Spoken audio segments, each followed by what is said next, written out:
السلام علیکم دوستو، آج کی کہانی کا نام ہے نصیحت فراموش۔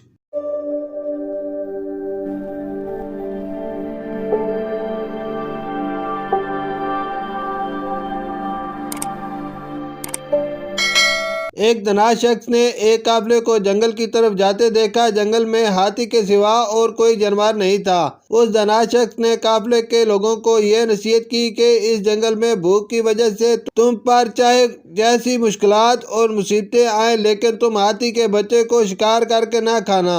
اگر تم ہاتھی کے بچوں کا شکار کرو گے تو ان کی ماں ہاتھنی اس کا بدلہ ضرور لے گی، لہذا ہاتھی کے بچوں کو ہرگز نہ چھیڑنا اور نہ کھانا۔ یہ نصیحت اس لیے بھی کر رہا ہوں کہ تم اپنی جان کو خطرے کے سپرد کرنے سے بچ جاؤ۔ گھاس اور پتوں پر قناعت کر لینا، لیکن ہاتھی کے بچوں کا شکار نہ کرنا۔ یہ نصیحت سن کر قافلے والوں نے دنا کا شکریہ ادا کیا اور جنگل میں اپنی راہ لے لی۔ جنگل میں چلتے ہوئے چند دنوں کے بعد حالات ایسے ہو گئے کہ ان مسافروں کو کھانے پینے کے لیے کچھ میسر نہ آیا۔ بھوک سے لوگ نڈال ہونے لگے۔ پھر ان بھوکے پیاسے مسافروں نے راستے میں ایک موٹا تازہ ہاتھی کا بچہ تنہا دیکھا تو وہ سب بھوک کے غلبے سے اندھے ہو کر بھیڑیوں کی طرح ٹوٹ پڑے۔ اسے جلد ہی شکار کر کے اس کا گوشت پکا کر سب نے اپنی بھوک مٹائی۔ ایک شخص نے نصیحت پر عمل کرتے ہوئے ہاتھی کے اس بچے کا گوشت نہیں کھایا تھا۔ جب ان مسافروں کے پیٹ بھر گئے تو پھر ان پر غنودگی طاری ہوئی اور وہ سب سو گئے۔